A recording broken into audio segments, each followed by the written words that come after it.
السلام عليكم ورحمة الله وبركاته. الحمد لله رب العالمين، الصلاة والسلام على أشرف الأنبياء والمرسلين نبينا محمد وعلى آله وأصحابه وسلم تسليما كثيرا. أما بعد، أعوذ بالله من الشيطان الرجيم. بسم الله الرحمن الرحيم. قال الله تعالى: واعلموا أن فيكم رسول الله لو يطيعكم في كثير من الأمر لعنتم ولكن الله حبب إليكم الإيمان وزينه في قلوبكم وكره إليكم الكفر والفسوق والعصيان أولئك هم الراشدون. وقال الله تعالى: إن الذين آمنوا وعملوا الصالحات أولئك هم خير البرية جزاؤهم عند ربهم جنات عدن تجري من تحتها الأنهار خالدين فيها أبدا. وقال الله تعالى: لئن شكرتم لأزيدنكم ولئن كفرتم إن عذابي لشديد. وقال رسول الله صلى الله عليه وسلم: من أراد الله به خيرا يفقهه في الدين. عزیز دوستوں اور ساتھیوں، جیسے کہ ہم سب کو معلوم ہے کہ ہمارا جو درس کا سلسلہ چل رہا ہے وہ توحید پر چل رہا ہے، اور الحمدللہ یہ 9واں درس توحید پر۔ پچھلے درس میں ہم پڑھے تھے کہ کس طریقے سے ہم کو ایک دوسرے کی غلطی معاف کرنا چاہیے، اور کس طریقے سے ہم کو ایک دوسرے میں مصالحت کرنا چاہیے، دشمنی کو ہٹا کر کے دوستی کو کس طریقے سے لانا چاہیے، اور اس کے ہم مثالیں دیکھے تھے۔ پچھلے 2 درس پہلے ایک حدیث ہم شروع کیے تھے کہ جس شخص میں 3 چیزیں ہوں گی وہ شخص ایمان کی حلاوت کو پائے گا۔ اس میں سے 2 چیزوں کی ہم شرح دیکھ لیے تھے، تیسری چیز باقی رہ گئی تھی۔ اور یہ دروس کا جو سلسلہ چل رہا ہے توحید میں، توحید کا حق ہم کو کس طریقے سے ادا کرنا چاہیے، توحید کا حق ہم کس طریقے سے ادا کر سکتے ہیں، اور ہم کو ادا کرنے کے لیے کیا کرنا چاہیے۔ اس میں سب سے پہلی چیز ہم دیکھے تھے کہ علم حاصل کرنا چاہیے، اور دوسری چیز جو تھی وہ یہ کہ دین سے ہم کو محبت ہو، دین کے اعمال سے اور دین سے، اور سب سے زیادہ توحید سے ہم کو لگاؤ ہو، دلچسپی ہو۔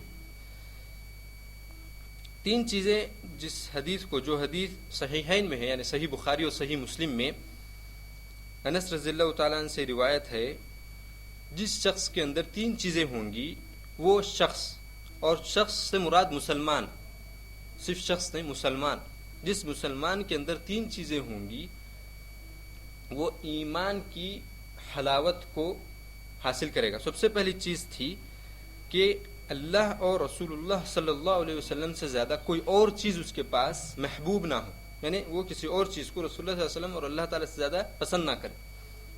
اس کی شرح دیکھ لیے تھے۔ دوسری چیز تھی کہ کوئی شخص، کوئی مسلمان اپنے دوسرے مسلمان بھائی کو چاہے تو صرف اس لیے چاہے کہ اللہ تعالیٰ راضی ہو جائے، اور اس سے نفرت کرے تو اس لیے کرے کہ اللہ تعالیٰ اس سے راضی ہو جائے، اس سے بات کرے تو اس لیے کرے کہ اللہ تعالیٰ اس سے راضی ہو جائے، اس سے قطع تعلق کرے تو کیوں کر رہا ہے، تاکہ اس کا سبب کیا ہے کہ اللہ تعالیٰ کو وہ ناراض کر رہا ہے، اسی لیے میں اس سے الگ ہوں۔ یعنی کوئی شخص اگر کوئی کسی مسلمان سے دوستی یا دشمنی کرتا ہے تو وہ اللہ کے لیے کرے، دوسری چیز۔ تیسری چیز یہ ہے جس کی شرح باقی ہے، اور وہ یہ ہے کہ جس شخص کو اللہ تعالیٰ نے مسلمان بنایا ہے اور کفر سے بچایا ہے، وہ شخص کفر میں داخل ہونے سے اس طریقے سے ڈرے جس طریقے سے وہ آگ میں داخل ہونے سے ڈرتا ہے۔ یہ تیسری چیز ہے۔ لیکن یہ حدیث کے الفاظ ہے، اس کا مطلب کیا ہے کہ کفر، اللہ تعالیٰ نے مسلمان بنایا ہے، کفر سے بچایا ہے، تو کفر میں داخل ہونے سے اس طریقے سے ڈرے جس طریقے سے آگ میں داخل ہونے سے ڈرتا ہے۔ اس کا مطلب کیا ہے؟ اس کا مطلب یہ ہے، اب کوئی مجھے یہ بولے کہ میں تو اللہ پر ایمان لاتا ہوں، میں تو موحد ہوں، مسلمان ہوں، میرا نام محمد ہے یا احمد ہے یا عمر ہے، اور اللہ پر میں ایمان لاتا ہوں، میں تو کفر ہی نہیں کر سکتا، تو میرے اندر یہ چیز موجود ہے یعنی کہ تیسری چیز جو ہے میرے اندر موجود ہے. تو ہم کو ایک بات اچھی طریقے سے ذہن میں بٹھا لینا ہے کہ کفر صرف یہی نہیں ہے کہ آپ مندر میں جا کر کے بت کے سامنے اپنے سر کو جھکائیں، یا کفر صرف یہی نہیں ہے کہ آپ درگاہ میں جا کر کے جو بابا خبر میں ہے اس کے سامنے اس سے دریافت کرے، اس سے سوال کرے. کفر صرف یہی نہیں. کفر صرف یہی نہیں ہے کہ آپ چرچ میں جا کر کے فادر کے سامنے ٹھہر کر کے یہ اقرار کرے کہ عیسیٰ علیہ السلام اللہ کے بیٹے ہیں، یا پھر عیسیٰ علیہ السلام ہی اللہ ہیں. صرف یہی کفر نہیں. کفر ہے یہ، کفر اکبر ہے یہ. کفر کے کئی اقسام ہیں. ہم لوگ یہ سمجھتے ہیں کہ کفر صرف یہی ہے کہ اللہ کے علاوہ کسی اور کے سامنے سجدہ کرنا، یہی کفر ہے، یا اللہ کے علاوہ کسی اور کو خدا ماننا، یہی جو کفر ہے. یہ تو کفر ہے، سب سے بڑا کفر ہے یہ کفر. یہ عقیدہ رکھنے والا شخص اگر مر گیا اسی حالت میں تو وہ جہنم میں ہمیشہ کے لیے. لیکن کفر کے اقسام ہیں. سب سے بڑا کفر ہو گیا یہ. اس کے علاوہ کئی اقسام میں سے ایک قسم یہ بھی ہے جس کفر کے مرتکب ہم ہوتے ہیں روز اور ہمیشہ. میں کیا بول رہا ہوں غور سے سنیں آپ، کیونکہ بہت اہم چیز ہے.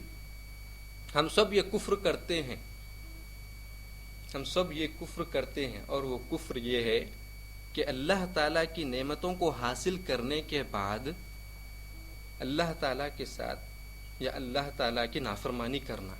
اللہ تعالیٰ کی نعمتیں حاصل کر کے اس پر شکر ادا نہیں کرنا، اس کے اوامر اللہ تعالیٰ کے اوامر کو نہیں ماننا، نواہی سے نہیں رکنا، یہ ہے کفر.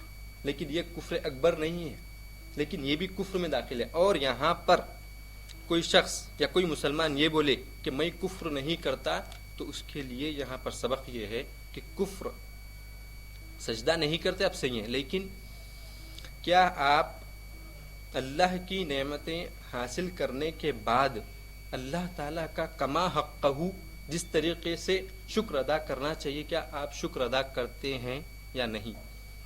شکر ادا کرنا صرف زبان سے کہنا نہیں ہے. مثال کے طور پہ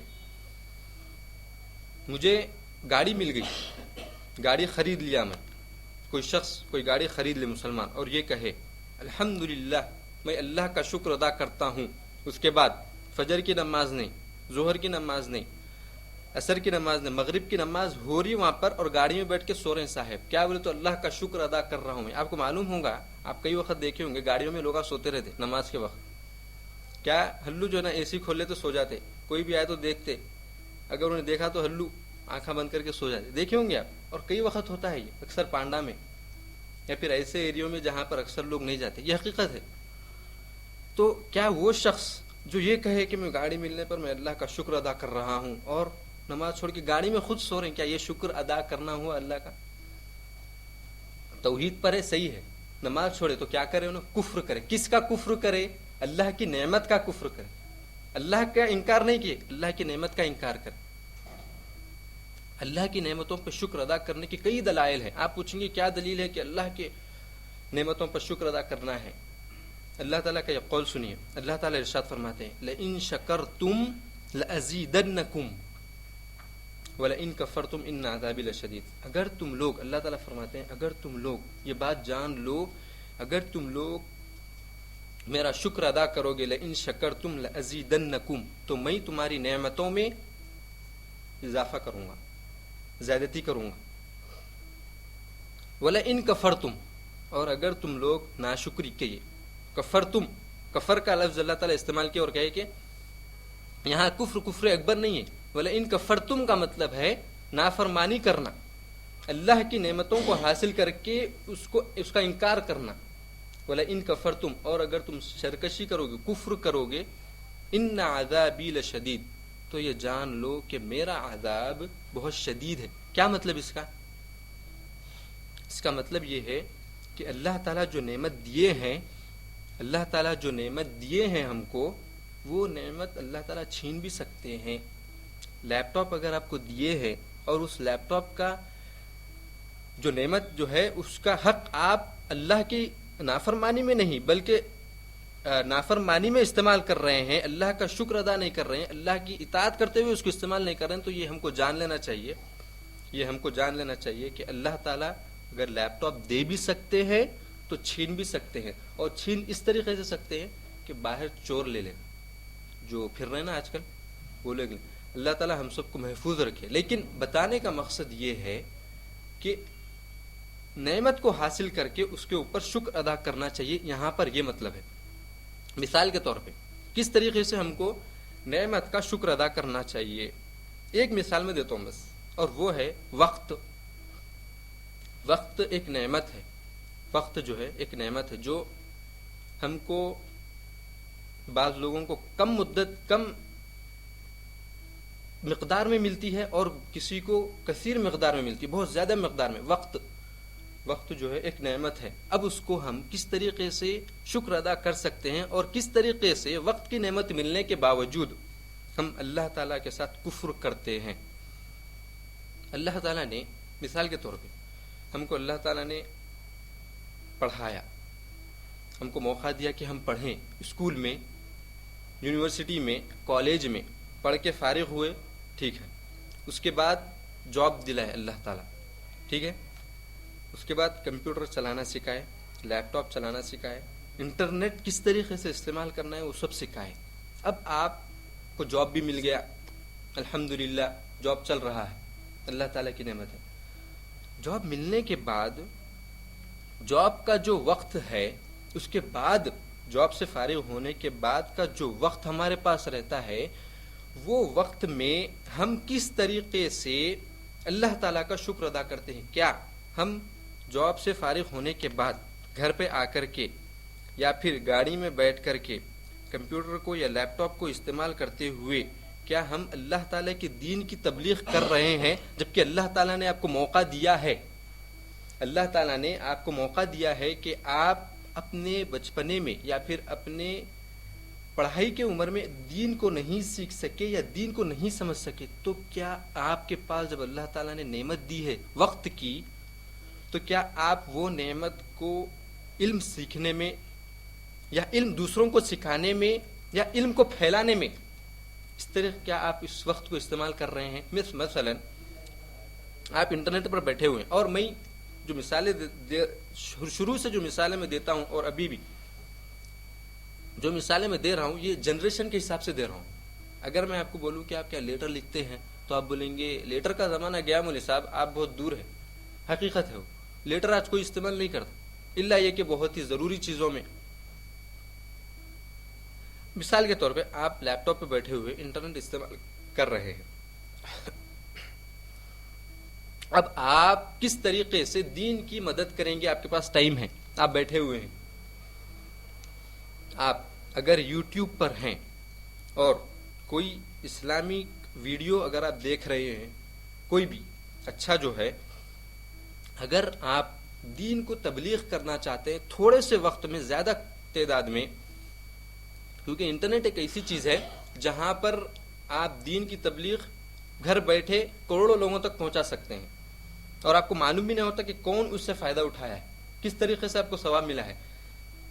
آپ یوٹیوب پر بیٹھ کر کے اگر آپ صرف لائک جو بٹن ہوتا ہے اگر آپ اس کو دبائیں گے، جو بھی شخص آپ کی سبسکرپشن کی جو لسٹ ہوگی اس میں جو بھی شخص ہوگا اس کے پاس وہ چیز جائے گی کہ یہ شخص یا یہ یوزر اس کو لائک کیا ہے۔ اگر وہ شخص دیکھ لے گا، اس کو جو آپ کا سبسکرائبر ہے اگر وہ دیکھ لے گا، تو آپ کو بھی وہی ثواب ہے، جتنا کہ وہ عمل کرتا ہے اس کو جتنا ثواب ملتا ہے آپ کو بھی اتنا ہی ثواب ملے گا۔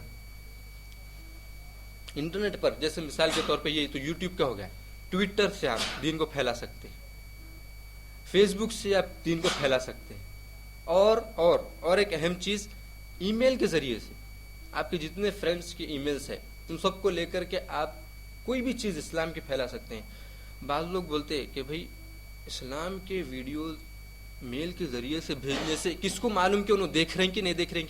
آپ کا کام یہ نہیں ہے کہ دکھانا ان کو، میرا کام یہ نہیں ہے، مثال کے طور پہ میرا کام اب یہاں بیٹھا ہوا ہوں، میں آپ کو بول رہا ہوں دین کو پھیلانے کے بارے میں، اب میرا کام کیا ہے؟ صرف بولنا، بس میرا کام یہ نہیں ہے کہ آپ کو بٹھا کر کے لیپ ٹاپ پہ یوٹیوب کا لائک بٹن دباؤ چپ، میرا کام نہیں ہے یہ، میں اس سے بری ہوں. میرا کام، میری جو فرض جو چیز ہے وہ یہ ہے کہ میں صرف بتاؤں، کریں یا نہ کریں وہ ان کا ہے، اللہ تعالیٰ ان کو دیکھنے والا ہے، بس میرا کام صرف بولنے کا ہے.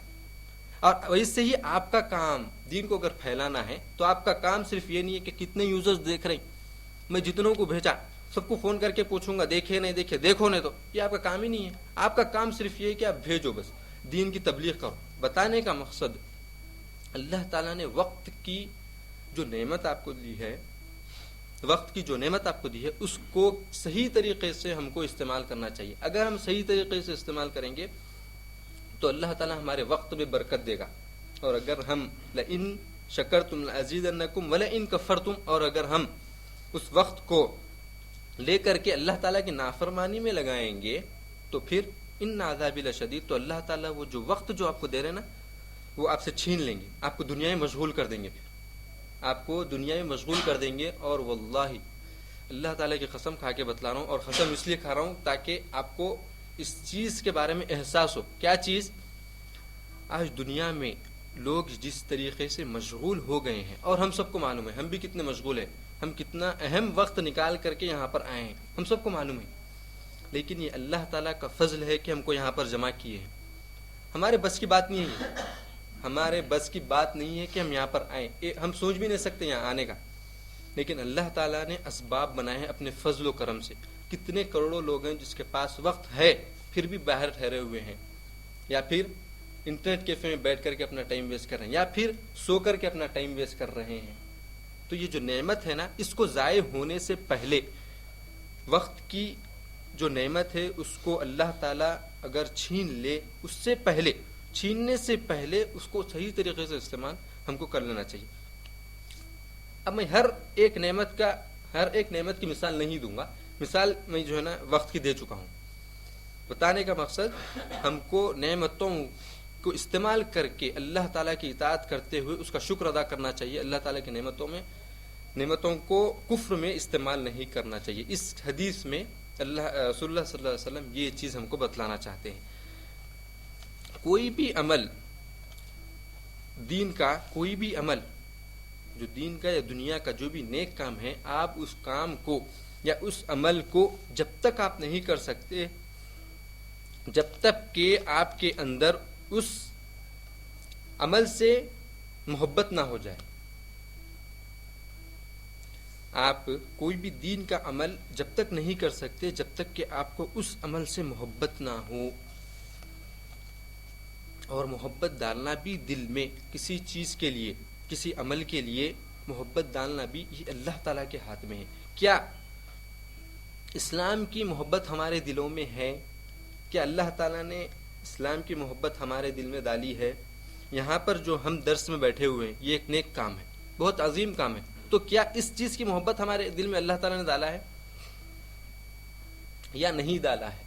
اس کی دلیل میں آپ کو قرآن مجید سے دوں گا، جس میں اللہ تعالیٰ فرماتے ہیں سورہ حجرات میں کہ کیا ہمارے دلوں میں اس چیز کی محبت ہے یا نہیں ہے. اللہ تعالیٰ کا ارشاد ہے وَاعْلَمُوا أَنَّ فِيكُمْ رَسُولَ اللَّهِ، یہ چیز جان لو کہ تمہارے درمیان میں رسول اللہ صلی اللہ علیہ وسلم ہے.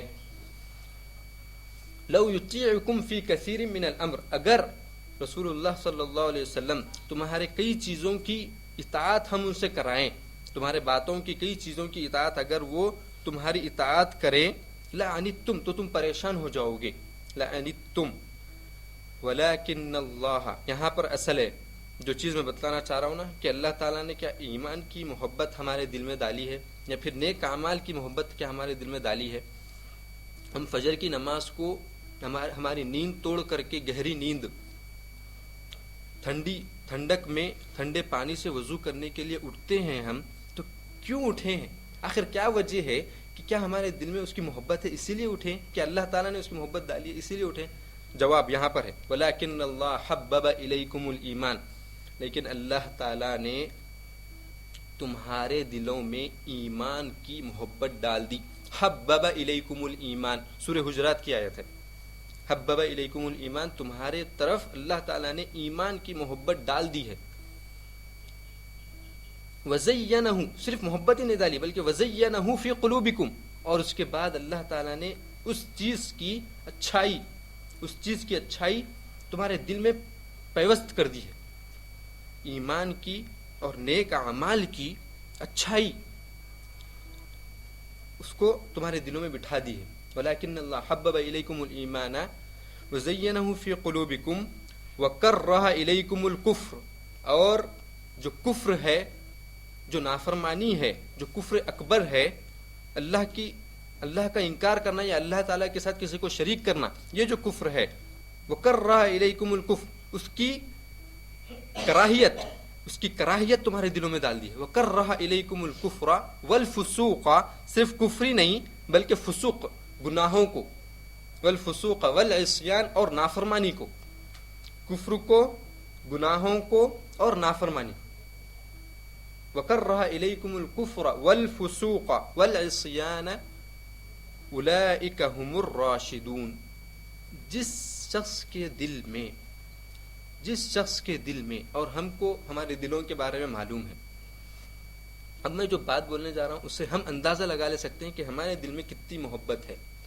جس شخص کے دل میں اللہ تعالیٰ نے ایمان کی، نیک اعمال کی، توحید کی، نماز کی، زکوٰۃ کی، حج کی، عمرے کی، روزے کی، اللہ کے ذکر کی، قرآن پڑھنے کی، قرآن کی تلاوت کرنے کی، قرآن سننے کی، لوگوں کو برائی سے روکنے کی، لوگوں کو اچھائی کی طرف بلانے کی، صدقہ دینے کی، فقیروں کو ان کا حق دینے کی، ایک دوسرے سے دشمنی دور کرنے کی، یہ تمام چیزوں کی، اور ان کے علاوہ جتنے نیک اعمال ہیں ان سب کی اگر محبت اللہ تعالیٰ نے دل میں ڈال دی ہے اور اس کو اچھا کر کے اگر بتایا ہے کسی شخص کے دل میں، جس شخص کے دل میں یہ چیزوں کی اچھائی ہے، تو اللہ تعالیٰ اس کو کفر سے بچا لیا، اس کو اللہ تعالیٰ گناہوں سے بچا لیا، اور اس کو اللہ تعالیٰ نافرمانی سے بچا لیا،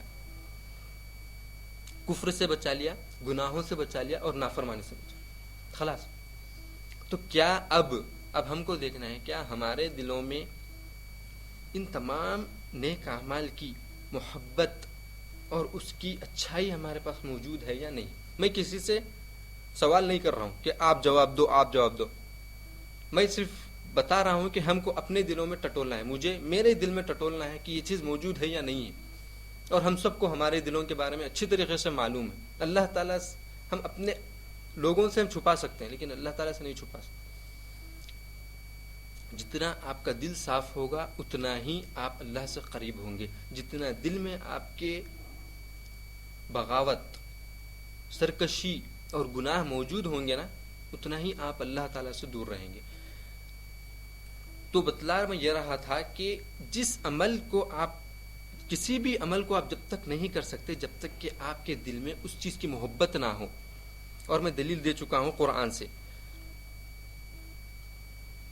اور یہ تو بات ہو گئی ہے کہ عمل کرنے کے لیے آپ کو محبت چاہیے، اس سے لگاؤ چاہیے، ٹھیک ہے، لیکن محبت ہونے کے باوجود بھی آپ وہ عمل نہیں کر سکتے۔ کیوں؟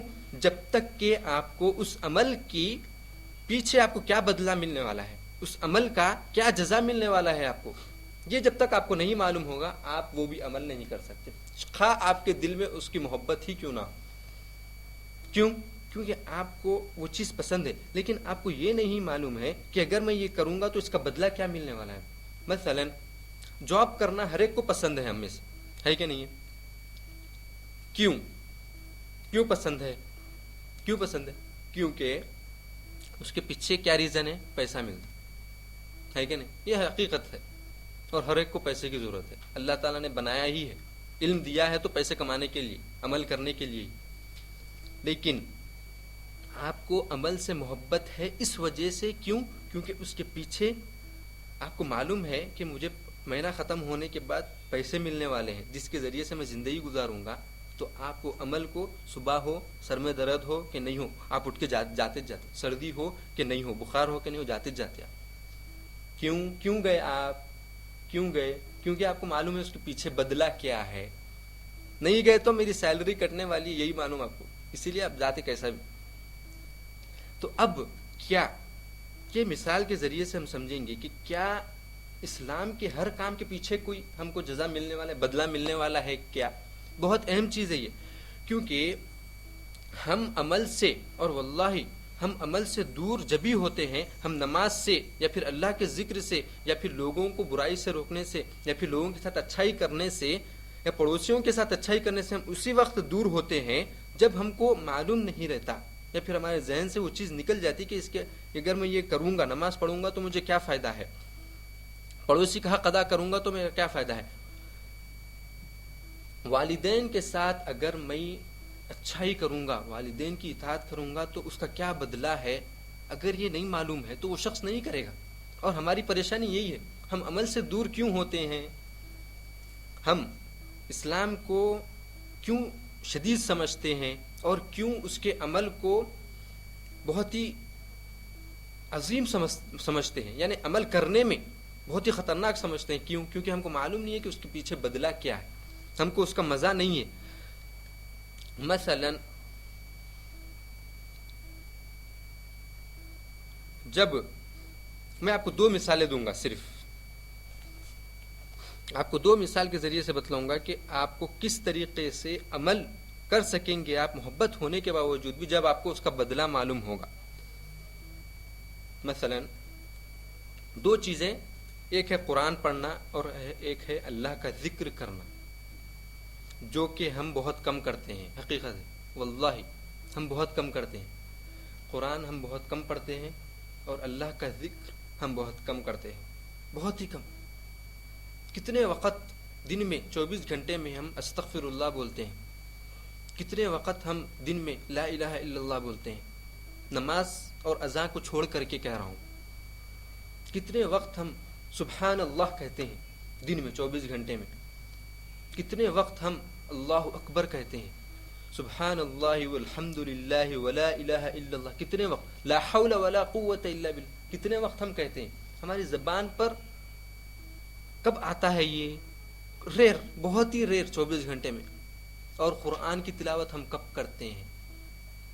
فجر کے بعد کرتے ہیں, آفس میں کرتے ہیں, یا آفس سے آنے کے بعد کرتے ہیں, یا عشاء کی نماز کے بعد کرتے ہیں, یا پھر پورا 24 گھنٹے ایسے ہی چلے گیا بغیر قرآن دیکھے کہ کروڑوں مسلمان ایسے ہیں, واللہ کروڑوں بلینس میں مسلمان ایسے ہیں جو قرآن کو 24 گھنٹے گزر جاتے لیکن ایک وقت بھی ان کو توفیق نہیں ہوتی کہ کھول کر کے وہ صرف دیکھیں قرآن, کبھی نہیں. جبکہ ان کے پاس اہم سے اہم موبائل موجود ہے, بھاری سے بھاری موبائل موجود ہے جس میں قرآن ڈال کر کے وہ پڑھ سکتے ہیں, لیکن پھر بھی قرآن سے اعراض. کیوں ہوا یہ؟ کیوں ہوا یہ؟ کیونکہ ان کو علم نہیں ہے کہ قرآن پڑھنے کا کیا ثواب ہے, اور ان کو یہ علم نہیں ہے کہ ذکر کرنے کا کیا ثواب ہے. ان 2 چیزوں کو ہم سیکھیں گے کہ اس کے پیچھے کیا ثواب ہے اور ہم کو کس طریقے سے عمل کرنا ہے. یہ 2 چیزوں پہ میں اپنی بات ختم کرتا ہوں آج کا درس. سب سے پہلی چیز, قرآن پڑھنے کا کیا ثواب ہے. رسول اللہ صلی اللہ علیہ وسلم کا ارشاد ہے کہ جو شخص بھی قرآن کا ایک حرف پڑھے گا, اللہ تعالیٰ اس کو اس حرف کے بدلے 10 نیکی دیں گے. اور رسول اللہ صلی اللہ علیہ وسلم نے فرمایا, میں یہ نہیں کہتا کہ الف لام میم ایک حرف ہے, بلکہ الف حرف, الف ایک حرف ہے 10 نیکی, لام حرف و میم حرف, کتنے نیکیاں ہوں گے؟ الف لام میم, میں یہاں بیٹھ کر کے بولا 30 نیکیاں ملے میرے کو, الف لام میم 30 نیکیاں جو ہی بولیں گا. اب ہم اس کو اس طریقے سے سمجھتے ہیں کہ قرآن کا سب سے چھوٹا سورہ لیں گے اور اس کی ہم گنتی کریں گے کہ کتنے ہمارے کو نیکیاں ملنے والے ہیں. اور رسول اللہ صلی اللہ علیہ وسلم, اللہ تعالیٰ نے فرمایا ہے, اور رسول اللہ صلی اللہ علیہ وسلم کی حدیث بھی ہے کہ اللہ تعالیٰ ایک نیکی کا بدلہ 10 گنا دیں گے, اور اللہ تعالیٰ اگر چاہیں تو وہ 10 گنا کو 700 گنا تک دے سکتے ہیں. کب تک؟ 700 گنا تک دے سکتے ہیں. اب اس کا حساب ہم قرآن کی چھوٹی سی سورت لے کر کے دیکھیں گے. چھوٹی سی کون سی؟ سورہ کوثر, انا اعطیناک الکوثر فصل لربک وانحر ان شانئک هو الابتر. یہ سورت سب سے چھوٹی ہے قرآن میں. اس میں کتنے حروف ہیں؟ اس میں حروف ہیں 43. کتنے؟ 43. اب آپ مجھے بتائیں ایک حرف کا بدلہ رسول اللہ صلی اللہ علیہ وسلم نے کیا بتایا؟ 10. کتنے ہو گئے 43 کے؟ 430. 430 430 نیکی، ٹھیک ہے، سورہ کوثر پڑھنے کی نیکی 430 ہوئے. اس کو آپ 700 سے ملٹیپلائی کریں، 430 کو 700 سے ملٹیپلائی کریں، کتنا ہوتا ہے؟ 3,01,000 نیکی. اگر آپ کی نیت جتنی صاف رہے گی اور اگر اللہ تعالیٰ چاہے تو آپ کو سورہ کوثر پڑھنے کی نیکیاں کتنے دیں گے؟ 3,01,000. یہ ہے قرآن پڑھنے کی فضیلت. قرآن پڑھنے کی فضیلت. یہ تو میں آخری درجے کو سب سے چھوٹا سورہ بتایا ہوں، سب سے چھوٹا سورہ. آپ نماز میں جتنے سورتیں پڑھتے ہیں، جب بھی آپ نماز کے لیے ٹھہرے رہیں، اعوذ باللہ من الشیطان الرجیم، آپ کی کاؤنٹنگ شروع ہو گئی. کس کی؟ نیکیوں کی. بسم اللہ الرحمن الرحیم، کاؤنٹنگ شروع ہو گئی. انا اعطیناک الکوثر فصل لربک وانحر ان شانئک هو الابتر. 4,01,000، 3,01,000 نیکیاں آپ کو لکھے گئے ہیں. اللہ تعالیٰ اگر چاہے یا نہیں تو کم سے کم 430 نیکی تو ہے، پکے ہے. کہیں بھی نہیں کہ 430 گھٹ ہے آپ کے مٹھی میں. اب آپ بولیں گے میرے پاس وقت نہیں ہے مول صاحب، میرے پاس وقت نہیں ہے، میں ایک دم بزی آدمی ہوں جاب میں، میرے کو آفس والے یہاں بھیجتے وہاں بھیجتے وہاں بھیجتے، میں کبھی بھی وقت ہی نہیں ہے میرے پاس. ایسے شخص کے لیے جس کے پاس وقت نہیں ہے، کیا اس شخص کو قرآن کے 30ویں پارے کی 10 صورتیں تو یاد ہوں گی؟ آخری کے سورہ ناس، سورہ فلق، سورہ احد، سورہ کافرون، سورہ نصر، یہ صورتیں تو یاد ہوں گی. سورہ ہمزہ، یہ تو صورتیں چھوٹے چھوٹے جو نماز میں پڑھتے ہیں. اگر کوئی شخص یہ بولے کہ مجھے ٹائم نہیں ملتا تو آپ جھوٹ بولتے ہیں. کیوں؟ کیونکہ آپ جب آفس کو آتے جاتے ہیں گاڑی میں تو آپ کو جو صورتیں یاد ہیں وہی پڑھتے رہیں بس.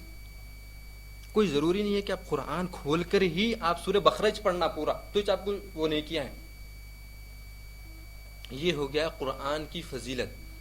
تو ہم جب بھی قرآن کو پڑھیں، نماز میں ہو یا پھر ہم قرآن کو مصحف میں پڑھیں، ہمارے ذہن میں ہونا چاہیے کہ مجھے نیکی مل رہی ہے. 10 نیکی ہے اور 10 کا اللہ تعالیٰ نے وعدہ کیا ہے کہ 700 تک دے سکتے ہیں، اور میرا ذہن ہے 700 تک، میری جو امید ہے 700 تک ہے، بس ختم. تو ہم کو کیا ہوگا؟ اس سے ہوگا کیا؟ اس سے یہ ہوگا کہ ہم کو خواہش بڑھے گی.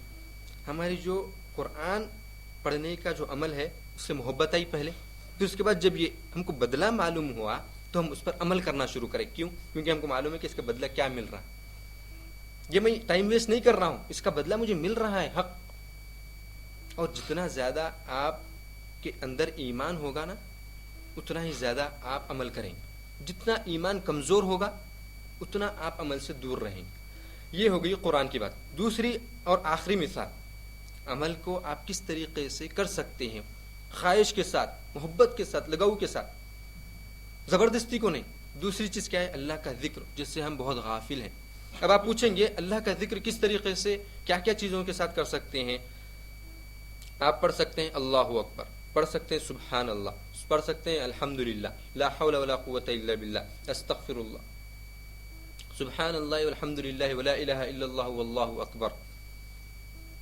اس کے علاوہ اور کئی اذکار ہیں جس کو آپ جو ہے نا ادا کر سکتے ہیں. استغفر اللہ ہے، یا پھر رسول اللہ صلی اللہ علیہ وسلم پر درود بھیجنا سب سے بڑا افضل ترین عمل ہے. فرض اعمال کے بعد سب سے بڑا عمل ترین، سب سے اچھا اور سب سے بڑا عمل رسول اللہ صلی اللہ علیہ وسلم پر درود بھیجنا. آپ مجھے یہ بتائیں کہ کیا آپ کے پاس اتنا وقت نہیں ملتا کہ آپ رسول اللہ صلی اللہ علیہ وسلم کو 10 دن میں 24 گھنٹے میں 10 مرتبہ ہی رسول اللہ صلی اللہ علیہ وسلم پر درود بھیجیں؟ کون ہیں ہم میں سے کون ہیں جو رسول اللہ صلی اللہ علیہ وسلم پر صبح میں 10 مرتبہ اور شام میں 10 مرتبہ پابندی سے درود بھیجتے ہیں؟ کون ہیں ہم میں؟ ہم کو اپنے آپ سے پوچھ لینا ہے بس کہ کیا میں یہ کرتا ہوں؟ جبکہ حدیث ہے کہ فجر کی نماز کے بعد 10 مرتبہ رسول اللہ صلی اللہ علیہ وسلم پر درود بھیجو، حدیث ہے یہ. اور مغرب کی نماز کے بعد 10 مرتبہ رسول اللہ صلی اللہ علیہ وسلم پر درود بھیجو. یہ نماز کے بعد کے اذکار میں شامل ہے یہ چیز. کیا ہم کبھی فجر کی نماز کے بعد رسول اللہ صلی اللہ علیہ وسلم پر درود بھیجے، یا پھر نماز پھیرتے ہی، سلام پھیرتے ہی مسجد سے باہر نکل گئے اور سب چیز بھول گئے؟ مغرب کی نماز کے بعد کیا ہم بیٹھ کر کے رسول اللہ صلی اللہ علیہ وسلم پر درود بھیجے ہیں؟ اور درود کی فضیلت کیا ہے؟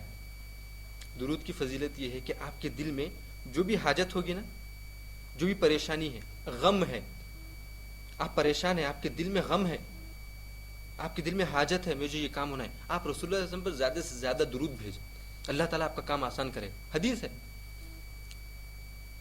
رسول اللہ صلی اللہ علیہ وسلم نے فرمایا جو شخص میرے لیے ہمیشہ درود بھیجتے رہے گا، جتنا وہ دعا کرتا ہے وہ وقت اگر پورا میرے اوپر درود بھیجنے میں لگائے گا تو اللہ تعالیٰ اس کی جو دل میں جو نیت ہے یا پھر جو امنگ ہے، اس کی جو خواہش ہے وہ پوری کر دیں گے، اس کے غموں کو دور کر دیں گے، اس کے پریشانیوں کو دور کر دیں گے، اس کے گناہوں کو معاف فرما دیں گے. اس کے علاوہ غم، پریشانی اور گناہوں کے معاف ہونے کے علاوہ دنیا میں انسان کے پاس اور کیا چیز ہے؟ کچھ بھی نہیں ہے.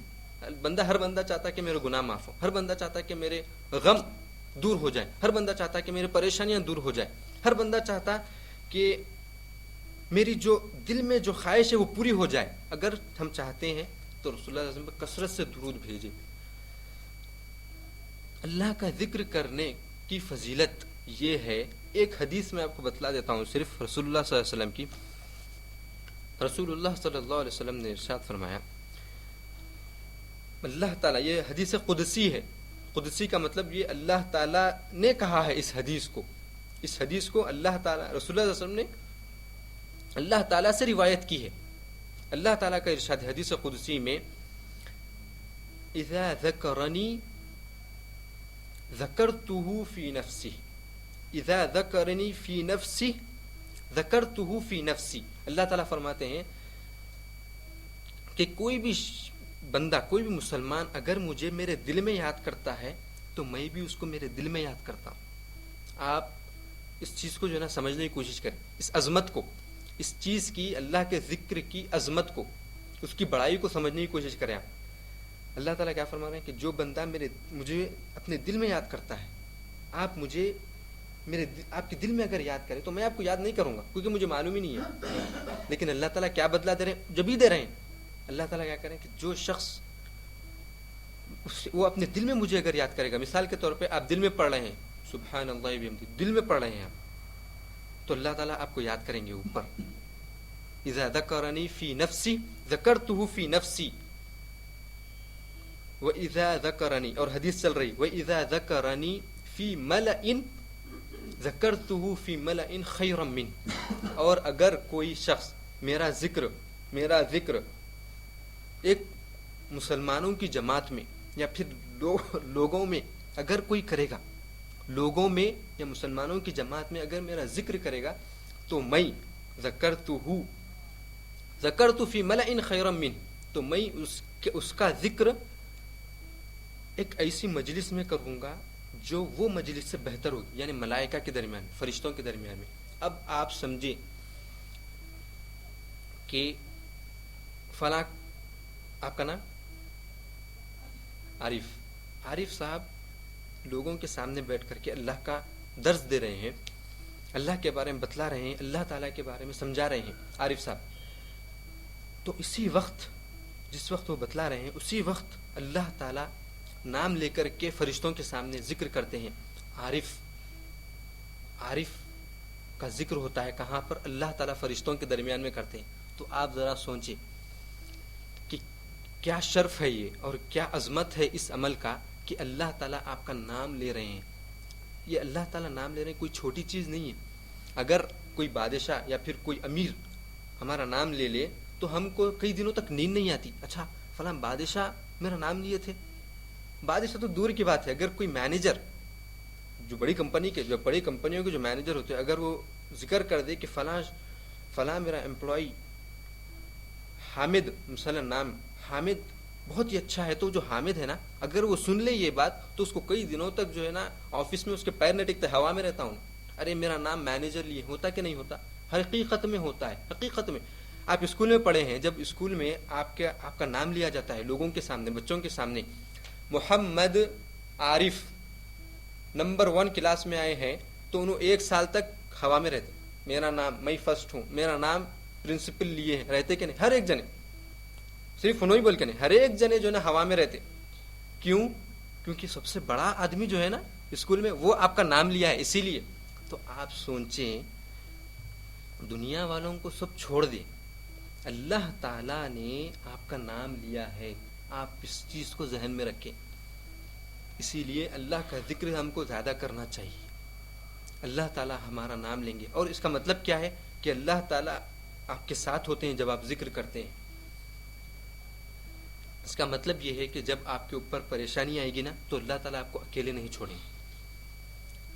جب آپ کے اوپر کوئی مصیبت آئے گی تو اللہ تعالیٰ آپ کو اکیلے نہیں چھوڑیں گے. جب آپ کے ساتھ کوئی حادثہ ہوگا خدا نہ خواستہ تو اللہ تعالیٰ آپ کو اکیلا نہیں چھوڑیں گے. اللہ تعالیٰ کی مدد آپ کے ساتھ غیبی طریقے سے موجود رہے گی. آپ کا دل تسلی میں رہے گا کیونکہ اللہ تعالیٰ کی آپ کے ساتھ اللہ تعالیٰ کی مدد موجود ہے. بتانے کا مقصد یہ ہے کہ ہر عمل کا بدلہ موجود ہے. اور آخری بات میں بتلا دیتا ہوں کہ جو شخص ایمان لائے گا اور نیک اعمال کرے گا اس کا بدلہ جنت ہے. اس کا بدلہ جنت ہے، اور وہ شخص دنیا میں سب سے بہتر شخص ہے. کیا دلیل ہے آپ کی اس بات پر کہ جو شخص ایمان لایا اور نیک عمل کیا وہ سب سے اچھا ہے دنیا میں؟ کیا دلیل ہے؟ اور یہ اس بات پر کیا دلیل ہے کہ وہ شخص جو ایمان لایا اور نیک عمل کیا وہ جنت میں داخل ہوگا؟ اس پر کیا دلیل ہے؟ دلیل سنیے آپ. اللہ تعالیٰ کا ارشاد ہے، ان الذین آمنوا وعملوا الصالحات، وہ لوگ، بے شک وہ لوگ جو ایمان لائے. ہم ایمان لائے ہیں الحمدللہ، لائے ہیں کہ نہیں لائے؟ اس کے بعد صرف ایمان لانا کافی نہیں ہے.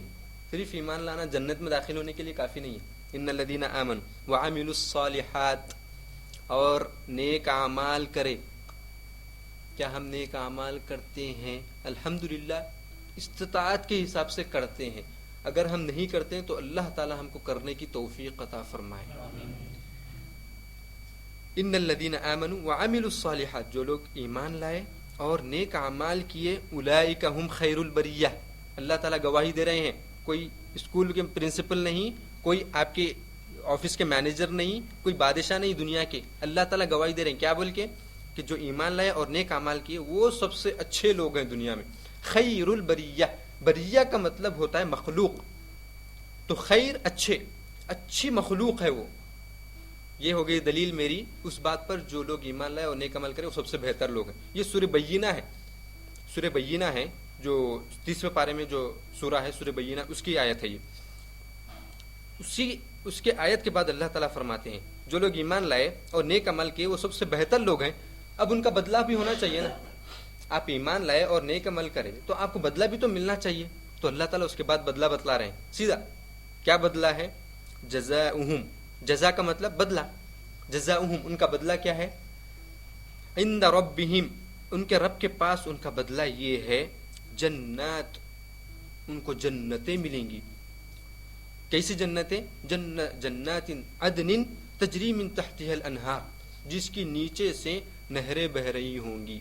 اب یہ جو چیز، جو صفت ہے جنت کی، وہ ہم اس درس میں نہیں سمجھیں گے، انشاءاللہ بعد میں درس میں سمجھیں گے. لیکن جنات، کئی جنتیں ملیں گی. جنات جو ہے نا جمع ہے کس کی؟ جنت کی. صرف ایک جنت نہیں ملے گی بلکہ کئی جنتیں ملیں گی. اور جنت کو اگر آپ عربی زبان میں اس کا معنی دیکھیں گے تو اس کا مطلب ہے باغ. کئی معنی ہیں اس کے، اس میں سے ایک مطلب ہے باغ. باغ کو کہتے ہیں. تو کئی آپ کو جنتیں ملیں گی. بتلانے کا مقصد اس آیت سے اور اس حدیث سے بتلانے کا مقصد یہ ہے کہ اللہ تعالیٰ نے ہر نیک عمل کا بدلہ رکھا ہے. لیکن مشکل یہ ہے ہمارے ساتھ کہ ہم اس بدلے کو نہیں جانتے ہیں. اب اس بدلے کو ہم کیسا جانیں؟ علم حاصل کریں. علم حاصل کرنے کے بعد ہم کو بدلہ معلوم ہوتا ہے. میں آپ کو 2 مثال دیا ہوں، قرآن پڑھنے کی اور اس کے پیچھے ہم کو کیا بدلہ ملنے والا ہے، اور اللہ کا ذکر کرنے سے ہم کو کیا بدلہ ملنے والا ہے. اس درس کا خلاصہ کیا ہے؟ اس درس کا خلاصہ یہ ہے کہ ہم جو بھی عمل کریں اس کو دلچسپی کے ساتھ، جو چاہے وہ دین کا ہو کہ دنیا کا ہو، دلچسپی کے ساتھ، لگن کے ساتھ، محبت رکھتے ہوئے. اور اگر دین کا وہ معاملہ ہے، دین کا عمل ہے، تو ہم کو معلوم ہونا چاہیے کہ اس کے پیچھے ہم کو کیا بدلہ مل رہا ہے. اور جب ہم کو بدلہ معلوم ہو گیا تو ہم کو عمل کرنے میں خواہش بڑھے گی اور ہم زیادہ تر عمل کر سکتے ہیں. اسی بات پر میں اپنی بات کو ختم کرتا ہوں اور اللہ تعالیٰ سے دعا ہے کہ اللہ یہاں پر جو بھی کہا اور سنا گیا اس پر ہم کو عمل کرنے کی توفیق عطا فرمائے. یا اللہ یہاں پر جو بھی کہا اور سنا گیا اس پر ہم کو عمل کرنے کی توفیق عطا فرمائے. یا اللہ یہاں پر جو بھی کہا اور سنا گیا اس پر ہم کو عمل کرنے کی توفیق عطا فرمائے. یا اللہ یہاں پر جتنے حضرات موجود ہیں اللہ ان سب کے چھوٹے اور بڑے گناہوں کو معاف فرمائے. یا اللہ ہم سب کی پریشانیوں کو دور کر دیجیے. یا اللہ مسلمانوں کی مدد کیجیے. یا اللہ جتنے مسلمان زندہ ہیں اور جن کا انتقال ہو چکا ہے ان سب کے گناہوں کو معاف فرما دیجیے. ربنا آتنا في الدنيا حسنة وفي الآخرة حسنة وقنا عذاب النار. وآخر دعوانا الحمد لله رب العالمين وصلى الله وسلم على نبينا محمد وعلى